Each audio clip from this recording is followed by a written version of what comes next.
A Souza Produções convida você a se tornar um patrocinador. Semeie no nosso ministério. Com a sua oferta poderemos produzir muito mais vídeos. Este é um ministério independente e, por isso, precisa da sua participação.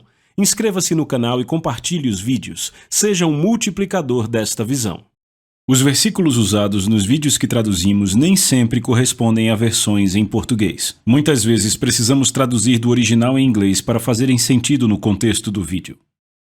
Eu quero que você abra sua Bíblia em 2 Timóteo, capítulo 1, e vamos começar no versículo 1. 2 Timóteo, capítulo 1, verso 1, onde Paulo diz: Paulo, um apóstolo de Jesus Cristo pela vontade de Deus, segundo a promessa da vida que está em Cristo Jesus. Esta palavra segundo no grego é muito importante, é a palavra kata, e a palavra kata nesse versículo traz a ideia de algo que está dominando, algo que está subjugando, e ele vem declarando desde o início: eu estou sendo dominado, eu estou sendo subjugado pela promessa de vida que está em Cristo Jesus. Isso era muito importante porque naquele momento em particular, a vida estava sendo ameaçada para todos os crentes. Então Paulo começa dizendo: estamos dominados, estamos subjugados, estamos conquistados por uma promessa de vida. E então no versículo 2 ele diz a Timóteo: meu amado filho, graça, misericórdia e paz, da parte de Deus Pai e da de Cristo Jesus nosso Senhor. Mas note, ele diz a Timóteo, meu amado filho, e depois vem a saudação, graça, misericórdia e paz. E este é um desvio da maioria das saudações de Paulo. Normalmente Paulo diz graça e paz sejam convosco. A propósito, sabe por que ele diz isso? Porque uma era uma saudação grega e a outra era uma saudação hebraica. A palavra graça vem de caris, que é a forma como os gregos se cumprimentavam. Quando passavam um pelo outro, até mesmo entre os incrédulos, eles diziam caris. Era o equivalente a dizer olá, graça seja com você. É assim que se cumprimentavam no mundo grego, mas no mundo judaico diziam shalom. Então temos aí a palavra paz. E ao dizer graça e paz, Paulo não estava apenas dizendo graça e paz sejam convosco, mas em uma só saudação, ele incluía todos os ouvintes gregos, todos os ouvintes hebreus, em uma só frase. Ele estava abraçando ao mesmo tempo o mundo inteiro, os gentios e os judeus. Mas neste versículo, ele adiciona a palavra misericórdia. Isso era muito incomum para Paulo, porque Paulo normalmente apenas dizia graça e paz seja convosco, mas aqui ele diz graça, misericórdia e paz seja convosco. Naquele tempo em particular, em que Paulo escrevia para Timóteo, Timóteo estava de fato passando por situações de risco de vida. A igreja estava sob ataque, e daqui a pouco eu vou explicar sobre este ataque. Mas como Timóteo e a igreja estavam sob ataque, eles precisavam ouvir mais do que sobre graça e sobre paz. Então Paulo põe a misericórdia entre a graça e a paz, e eu creio que isso é muito importante, porque diz para mim e para você. Porque quando uma pessoa está debaixo de muito estresse, por causa de uma situação de ameaça de vida, algo difícil de lidar, Deus não traz apenas graça e paz, mas também um pouco de misericórdia no meio disto. Deus sempre estende sua misericórdia àqueles que estão atribulados, e é isto que você encontra neste versículo. E então notem que ele continua no verso 3, ele diz: dou graças ao meu Deus, a quem sirvo desde os meus antepassados com a consciência pura, porque sem cessar faço menção de ti nas minhas orações, dia e noite. Sem cessar no grego significa sem uma pausa, sem intervalo, que significa que Timóteo e a igreja em Éfeso estavam em sua mente o tempo todo, tanto que ele diz: eu faço menção de ti em minhas orações. E a palavra menção aqui é uma forma da palavra grega meneia.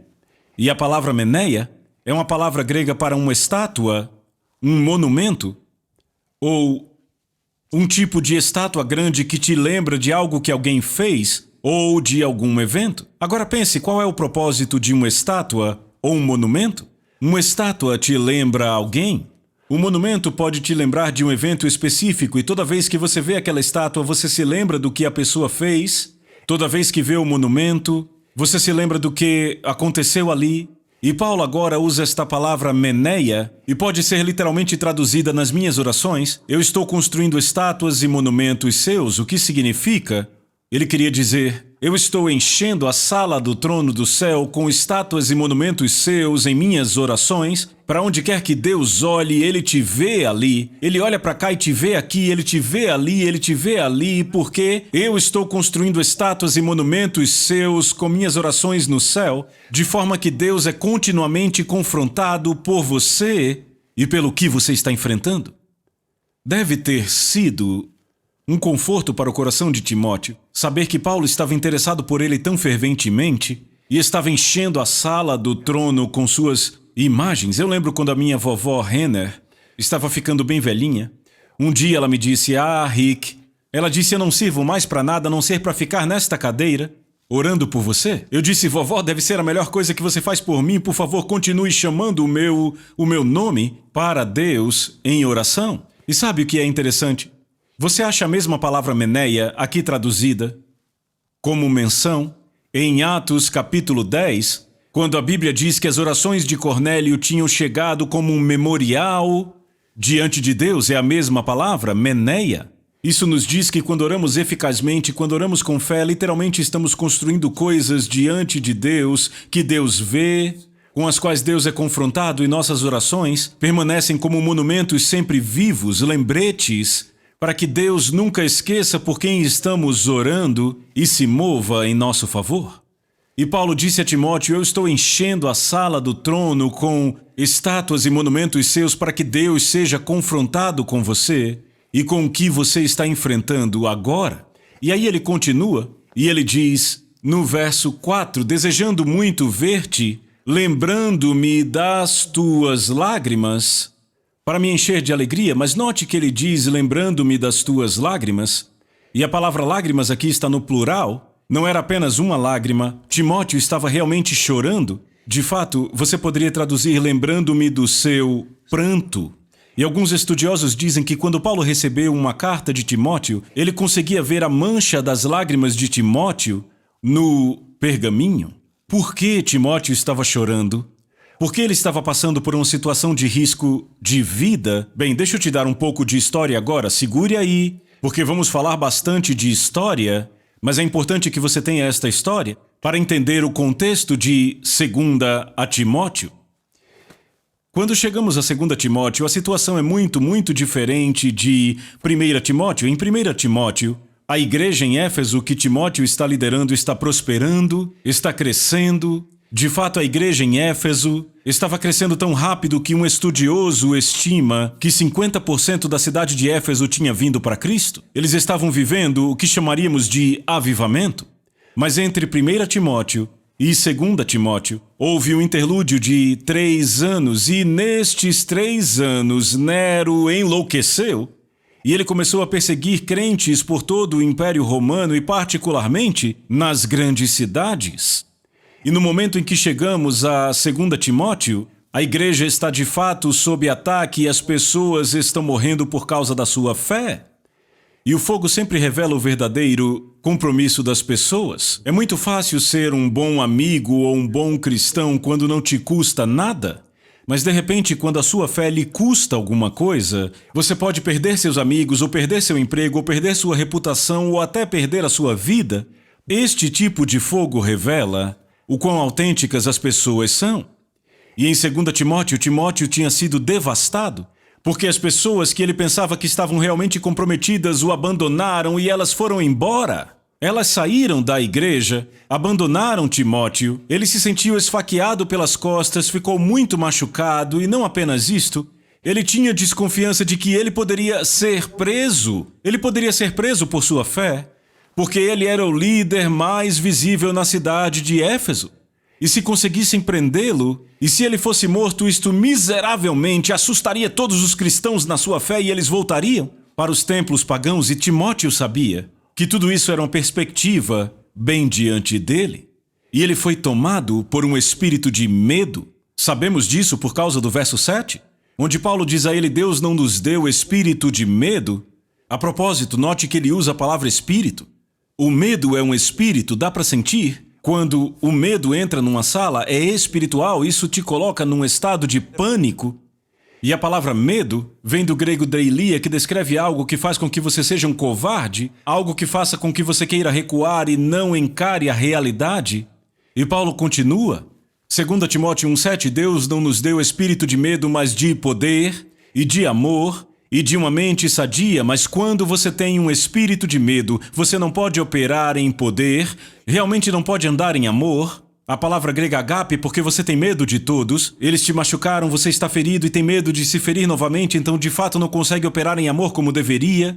E ao invés de ter uma mente sadia, você tem uma mente doente, uma mente que pensa irracionalmente, uma mente que imagina que vão acontecer coisas que não poderiam acontecer nem em 1 milhão de anos. Mas a sua mente se tornou doentia, tornou-se irracional, porque você está sendo controlado por um espírito de medo. E Timóteo tinha um espírito de medo, e se alguém já teve uma razão legítima para ter medo, esse alguém foi Timóteo.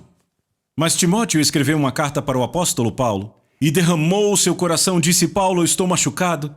Pessoas que eu achava que eram sempre fiéis me abandonaram, eles me abandonaram, Paulo, eu de fato nem sei se eu consigo continuar com isso. E aí Paulo escreve de volta para ele, e esta é a carta que chamamos de 2 Timóteo. É a resposta dele a Timóteo, e ele viu na carta que Timóteo mandou para ele lágrimas. Ele sabe que Timóteo está chorando.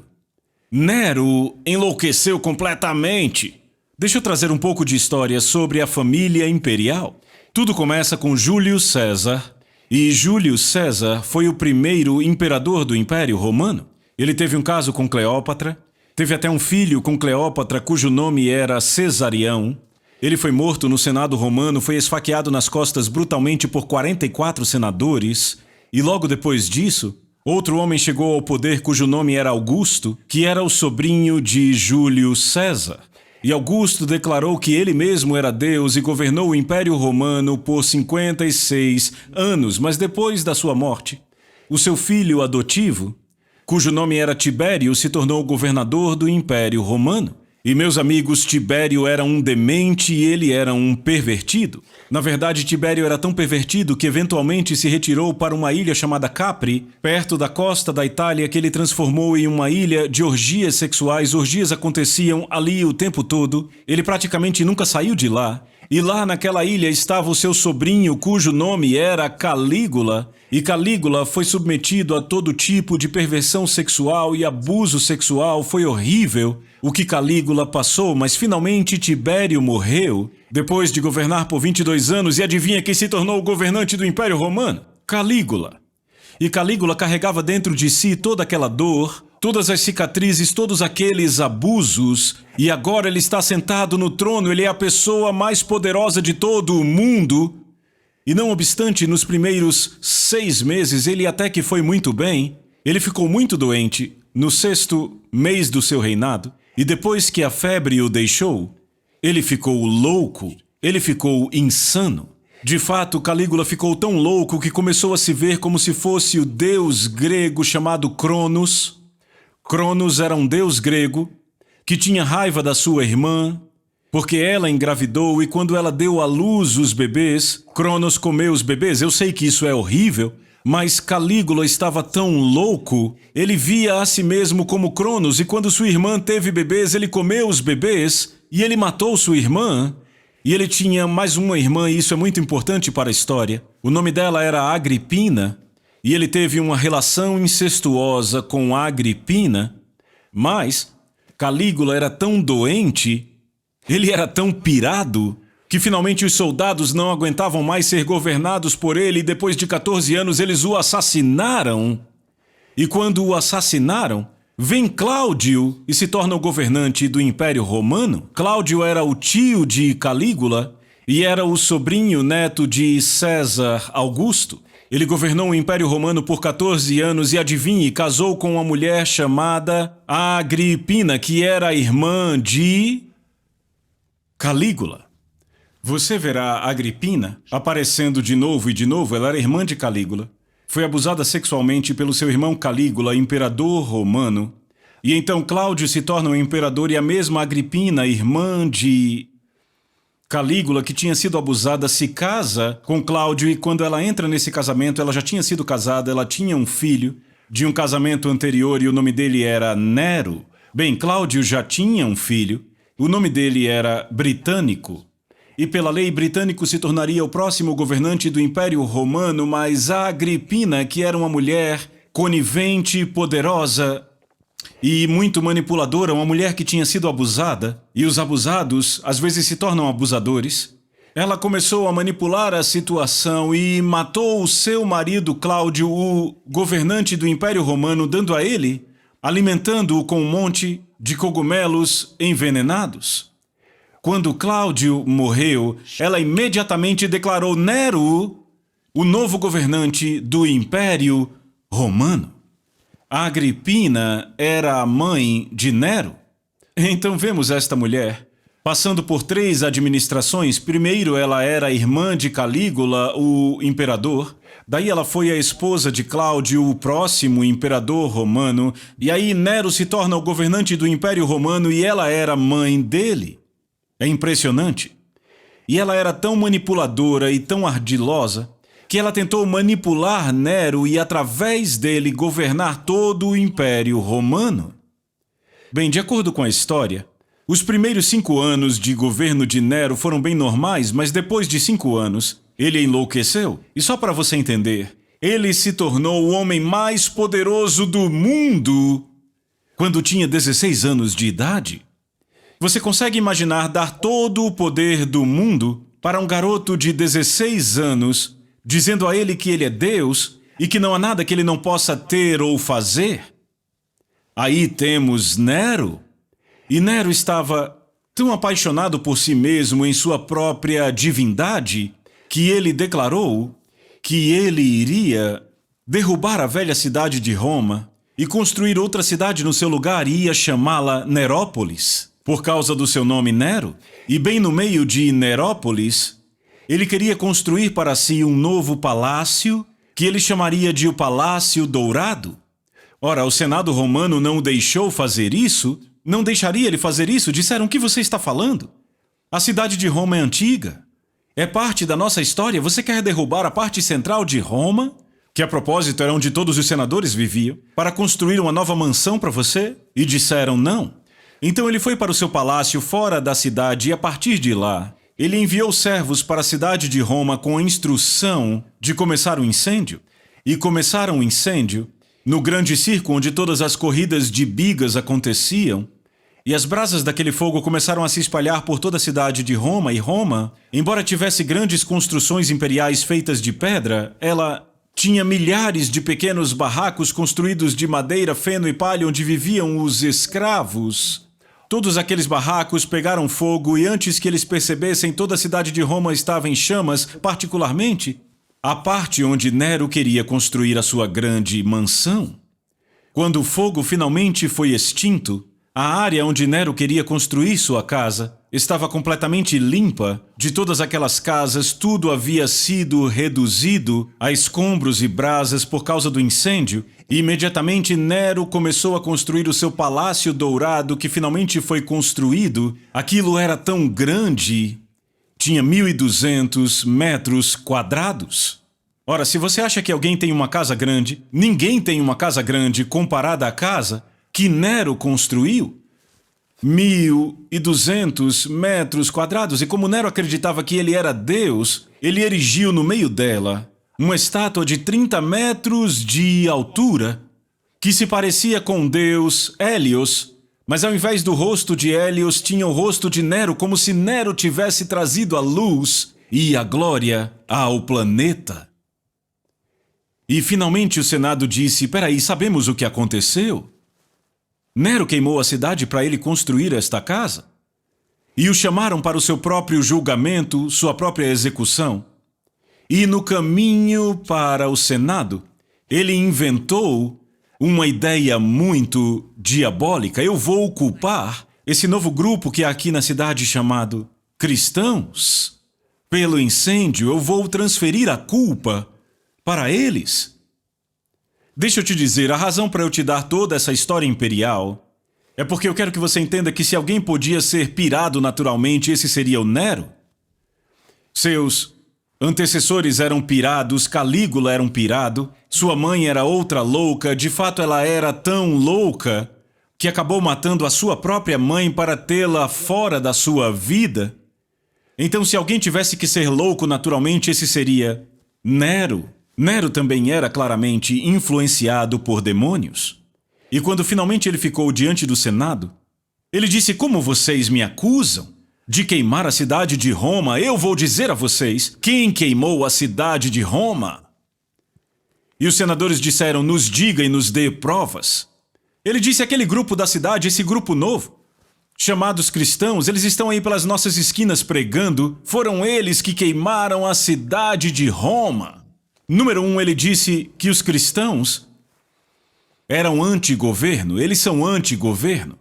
Eles ficam falando de outro rei e outro reino. É claro, estavam falando de Jesus, que ele distorceu como se eles fossem subversores ao governo. Esta foi a acusação aos cristãos. É interessante, os cristãos estão sendo acusados disso hoje de novo. Ele disse, número 2, ele disse: os cristãos são infratores. Cristãos estão sendo acusados disso hoje de novo. Mas ele disse que os cristãos eram infratores porque os cristãos se encontravam ilegalmente, de fato se encontravam. As escrituras dizem que não devemos deixar de nos congregar. Os cristãos não podiam fazer reunião, então toda vez que se encontravam para uma reunião estavam quebrando a lei. E eles tinham que escolher: vamos obedecer à lei do homem ou vamos obedecer à lei de Deus? E, meus amigos, estamos enfrentando um momento em nossas vidas em que nós temos que escolher a lei de quem vamos obedecer. E eles escolheram obedecer à lei de Deus, mas isso fez deles infratores. Então ele disse que eles eram subversores do governo e também infratores. Terceiro, disse que eles eram desviados sexuais. Desvio sexual? Ele disse sim. Praticam algo chamado a festa do amor. Sabemos o que é a festa do amor, nos reunimos e temos comunhão. Talvez nós façamos uma refeição. Mas na mente dele, ele estava dizendo que os cristãos eram desviados sexuais que faziam orgias. Bem, para garantir que você entenda o quão gráfico ele deve ter sido nesta acusação, o próprio Nero era ele mesmo um pervertido sexual. Ele era casado com um homem. Ele matou sua esposa, chutou ela no estômago quando ela estava grávida, porque estava com raiva. Ele ficou tão magoado por matá-la que ele se casou com um homem a quem ele ordenava que se vestisse como sua esposa morta, para meio que lidar com a dor de tê-la matado. Então ele se casou com um homem que se vestia como a sua esposa. Meus amigos, a bagunça continua no mundo hoje, não há nada novo. Transgenderismo, pessoas confusas com seu próprio gênero, isso sempre existiu. E há evidências de que o próprio Nero se casou com um homem em certo ponto. Estamos falando de pessoas bem bagunçadas, e agora um desviado sexual está acusando cristãos de serem pervertidos sexuais. O que dizer para um pervertido? Para acusar outros de serem pervertidos, ele deve ter dito algo bem feio. Mas espere, ainda há mais. Ele disse: os cristãos são canibais. Ele realmente disse isso? Ele disse sim, o líder da seita deles, Jesus de Nazaré. Ele disse: a não ser que vocês comam da minha carne e bebam do meu sangue, vocês não terão parte comigo. E eles tiveram um evento onde comeram carne e beberam sangue. E claro, ele estava se referindo à Santa Ceia, mas baseado nisto, ele acusou os cristãos de canibalismo. E, amigos, cristãos tiveram que combater alegações de canibalismo por 200 anos depois disso, porque Nero havia sido muito convincente. Mas espere, há mais uma acusação. Ele disse: por que vocês pensam que eu queimei a cidade quando estes cristãos têm estado em nossas esquinas pregando publicamente e declarando que um dia no futuro um grande incêndio irá acontecer? Nos falaram de um grande incêndio vindo e devíamos tê-los ouvido com mais atenção, porque estavam nos dando uma pista que eles iniciariam um incêndio e queimariam a cidade de Roma. E no momento em que Nero terminou de fazer estas acusações contra os crentes, o Senado acreditou nele. Acreditou nele e imediatamente a primeira perseguição governamental se iniciou. Isto foi no ano 64, e é importante que você entenda isto, porque os cristãos não eram originalmente perseguidos pelo governo.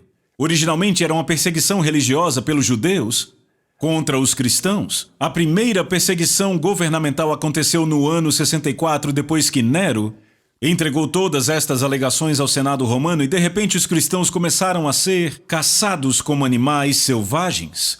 Eles eram queimados em troncos, eram decapitados, eles eram presos, colocados na prisão, dados como comida para animais em anfiteatros. Algo horrível, horrível estava acontecendo.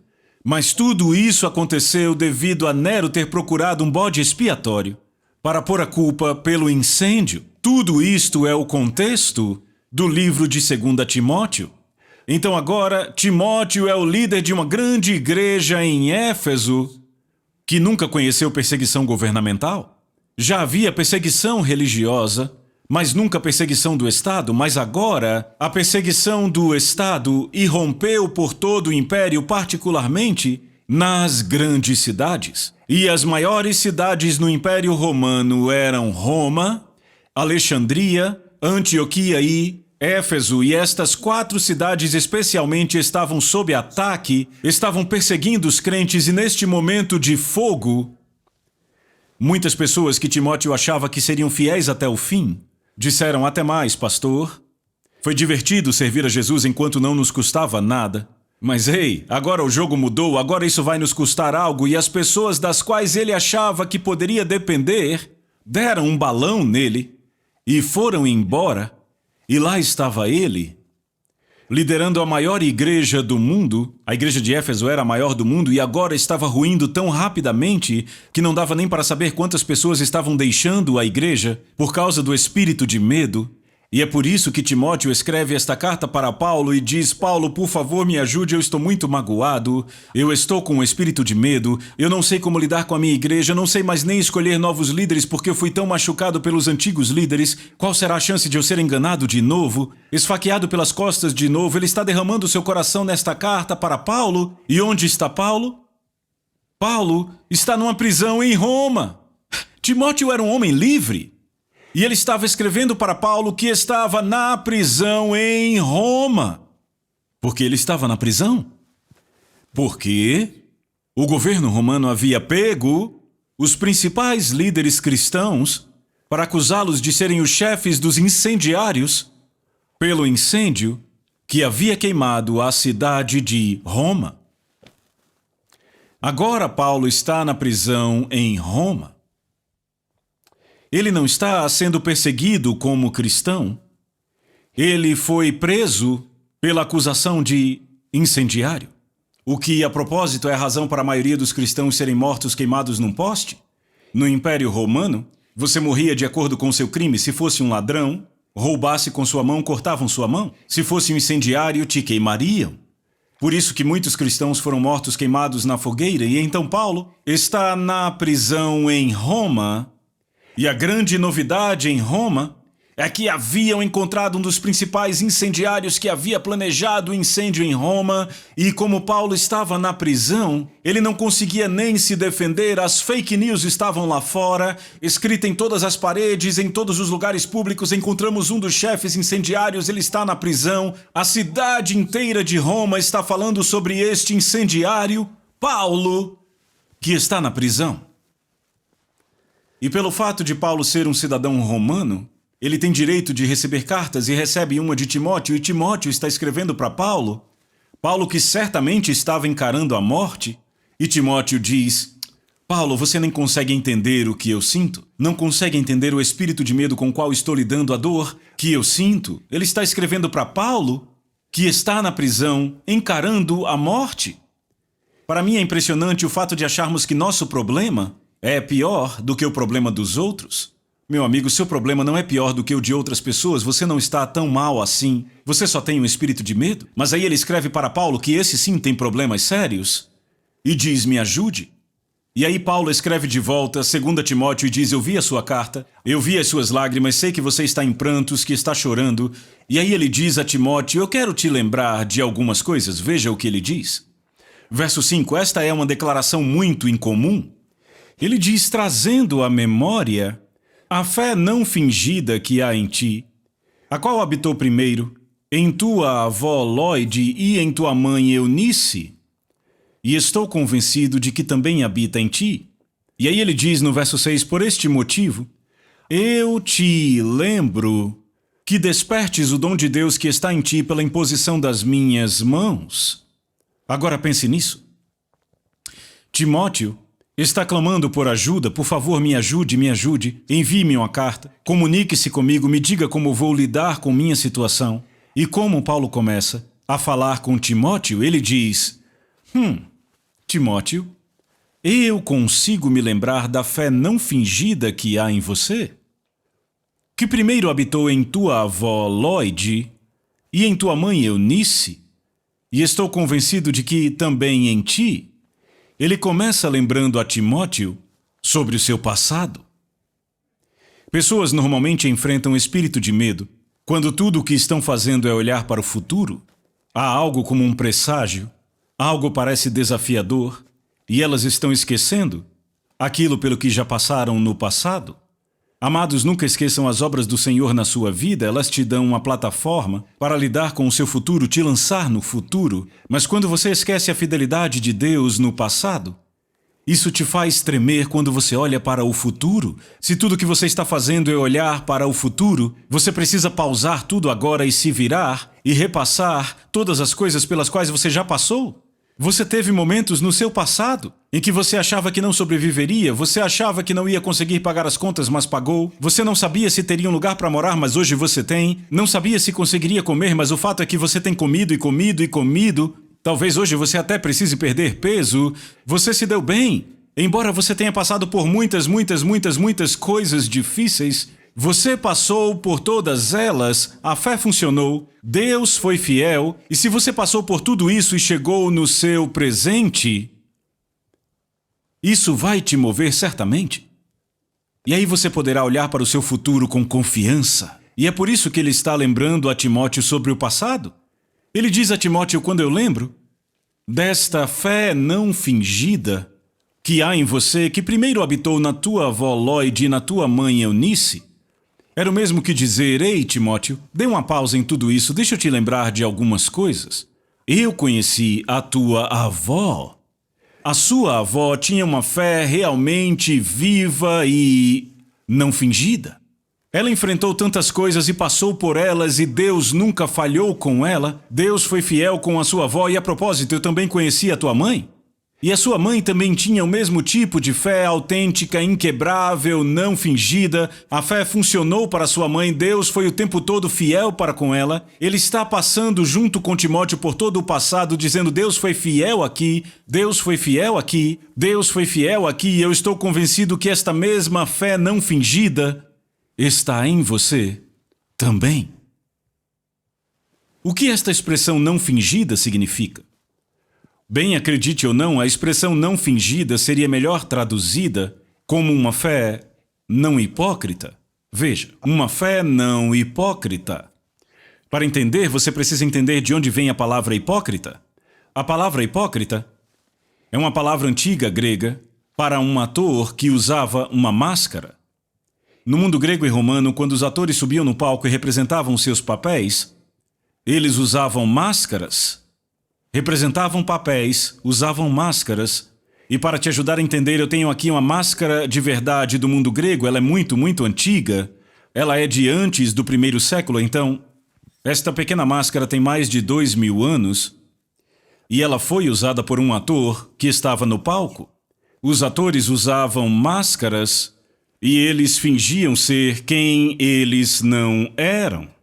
Eles falavam qualquer coisa, faziam qualquer coisa pelos aplausos da multidão, e por essa razão os atores eram considerados moralmente as pessoas mais baixas da sociedade, porque eles diziam qualquer coisa, faziam qualquer coisa pelo aplauso da multidão. Eram consideradas pessoas que não tinham nenhuma integridade porque só buscavam os caprichos do público. E eles usavam máscaras, fingindo ser quem eles não eram. Então, a palavra hipócrita de fato descreve alguém que é falso, alguém que é um fingidor, alguém que é uma farsa ou que simplesmente veste uma máscara. Tenha isso em mente toda vez que ler quando Jesus fala com os fariseus e saduceus e ele os chama de hipócritas. É daqui que isto vem? A palavra hipócrita descreve alguém usando uma máscara. E quando Jesus chama os escribas e fariseus de hipócritas, é o equivalente a dizer: eu sei quem vocês são. São só atores, nada do que vocês dizem vale. Estão só representando para os que estão assistindo. Apenas representam para os caprichos do público querendo aplauso. Vocês são apenas atores, mentirosos, fingidores. Vocês são um bando de charlatões que não sabem do que estão falando. Vocês estão usando uma máscara porque as pessoas estão assistindo. Vocês não são autênticos. E então, chegamos a este versículo. Ele diz: você não tem uma fé hipócrita, tem uma fé não fingida, ou seja, a sua fé não é hipócrita, pelo contrário, ela é autêntica. É um negócio real. A sua fé é um negócio real. E a fé que você tem é a mesma que habitou na sua avó Lloyd. A propósito, a palavra habitar é a palavra grega que significa viver numa casa, florescer numa casa. A avó dele tinha uma fé tão forte que vivia dentro dela. A fé florescia dentro dela. Timóteo viu isto em sua avó. Ele diz: a mesma fé que floresce viva que estava em tua avó e passou dela para sua mãe e agora também passou da sua mãe para você. E aqui vemos um grande privilégio, uma fé que passa de geração a geração. E se você é o primeiro da sua geração a crer, significa que você tem a incrível honra de passar a sua fé para outra geração. Mas Paulo diz: Timóteo, Timóteo, Timóteo, você só está com espírito de medo por causa de uma memória ruim? Pare tudo isso, vire-se, olhe para o seu passado, lembre-se da fidelidade de Deus para com sua família.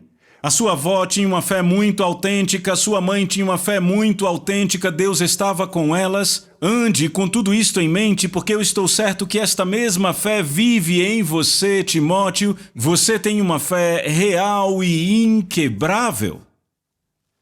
E então ele diz no versículo 6, por este motivo eu te lembro, para que você possa despertar o dom de Deus que está em ti, pela imposição das minhas mãos. Mas o grego de fato fala de forma muito diferente. Como é que ele diz? No grego diz: por este motivo eu estou lembrando você de todas estas coisas. Você está me ouvindo? Eu quero que você pegue isso. Por este motivo eu estou te lembrando de todas essas coisas. Que coisas?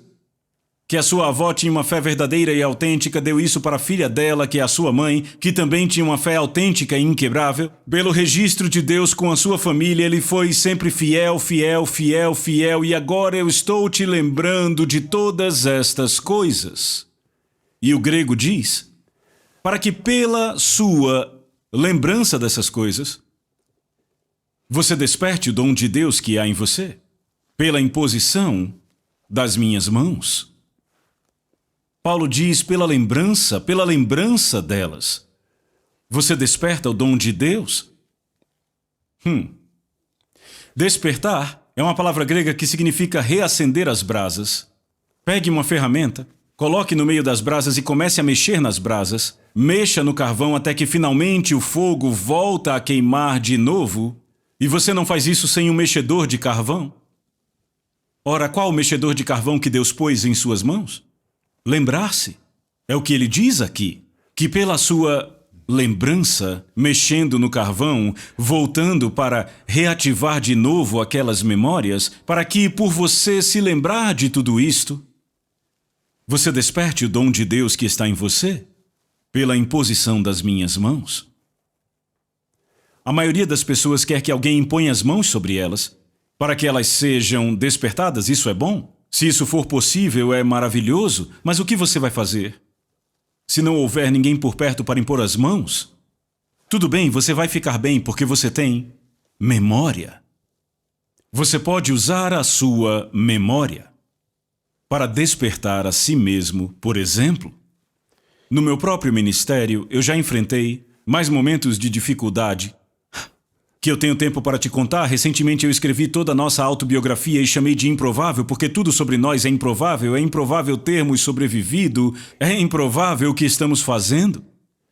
E eu já tive muitos momentos na minha vida quando eu percebi, eu não tenho condições de passar por isso. Senhor, esse ataque é tão sério que eu simplesmente não sei. E nesses momentos, o que eu faço? Eu tomo para mim as palavras de Paulo, eu ponho tudo em pausa, Eu digo, eu vou parar de lidar com o que estou enfrentando agora. Eu vou me virar e lembrar do meu passado. E eu mentalmente começo a passar por todas as coisas que já vivemos que pareciam impossíveis. Quando parecia que aquele plano iria falhar, mas não falhou. Quando parecia que não tínhamos dinheiro para seguir no ministério. Não sabíamos como faríamos, mas Deus nos fez passar. Quando parecia que o governo estava contra nós e não havia esperança. Passamos por isso. Eu começo a passar por cada uma das coisas impossíveis pelas quais eu já passei e venci. E depois que eu passo por cada um desses eventos e chego no meu momento atual, eu já estou tão cheio de fé que eu creio que tudo é possível.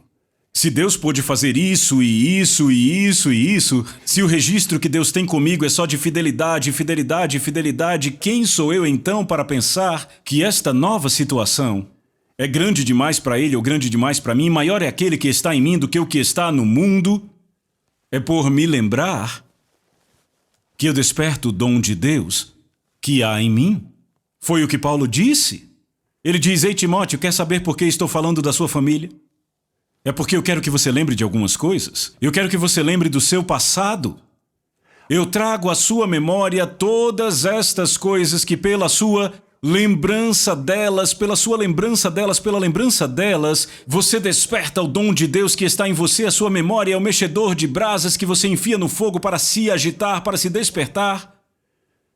E eu te garanto, meu amigo, se você lembrar de tudo que já passou e de como Deus tem sido fiel, vai olhar para o novo problema e dizer, você não é nada. Se eu já passei por tudo isso, certamente vou passar por esse aqui.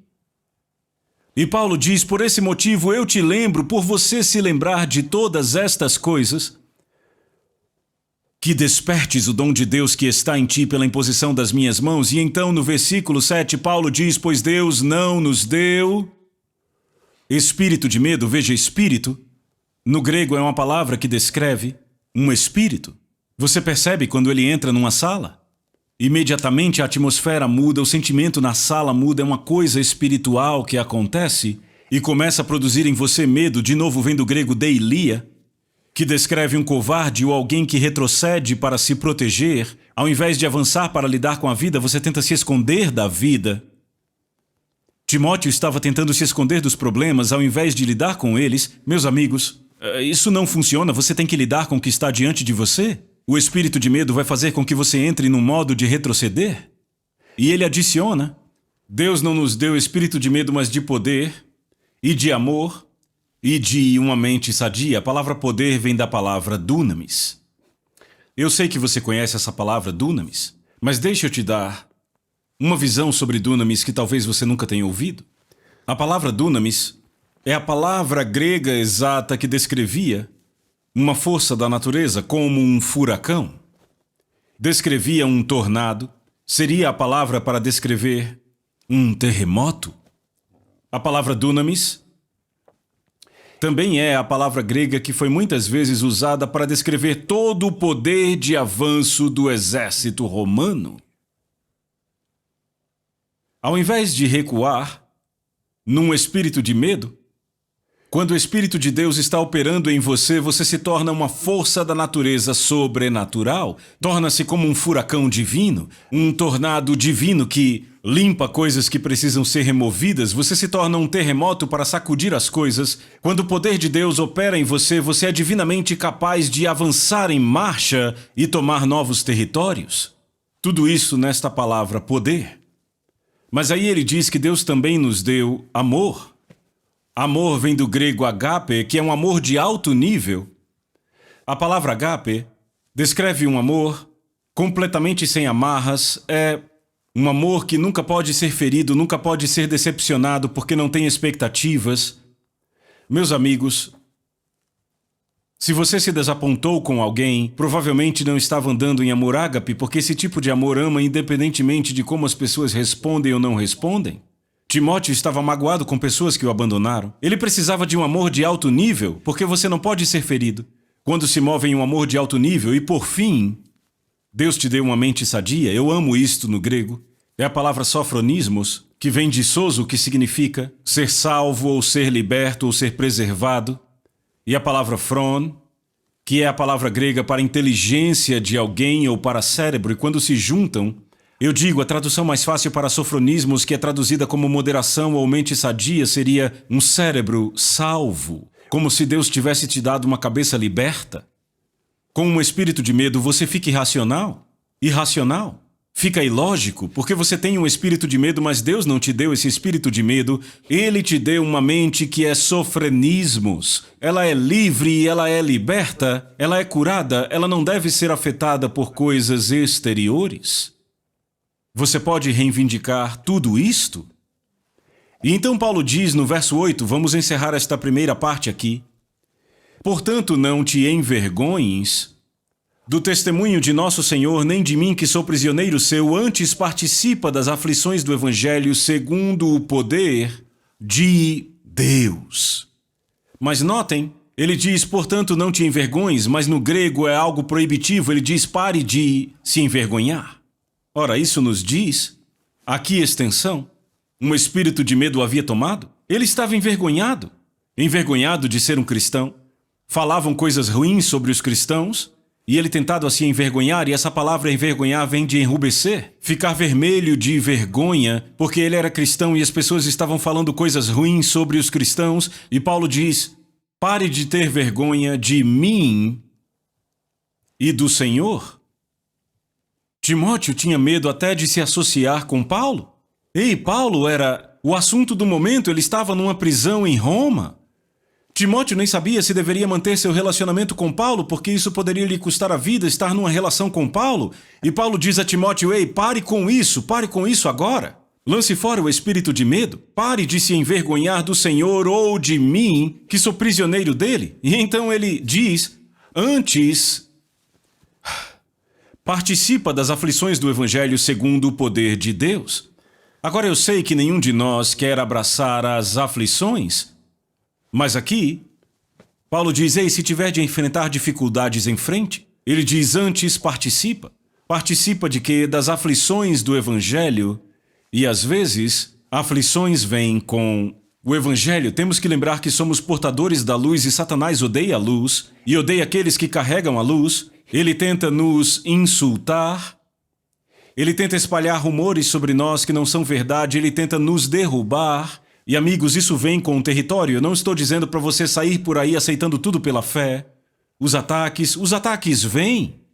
Mas a boa notícia é que este versículo diz, participa das aflições do Evangelho o quê? Segundo o poder de Deus. Segundo, no grego, é a palavra kata, que descreve algo que domina, que subjuga ou vence, que significa que no meio de todas essas dificuldades, você pessoalmente, no meio de tudo isso, pode ser kata, dominado, subjugado. Você pode ser tomado pelo poder de Deus.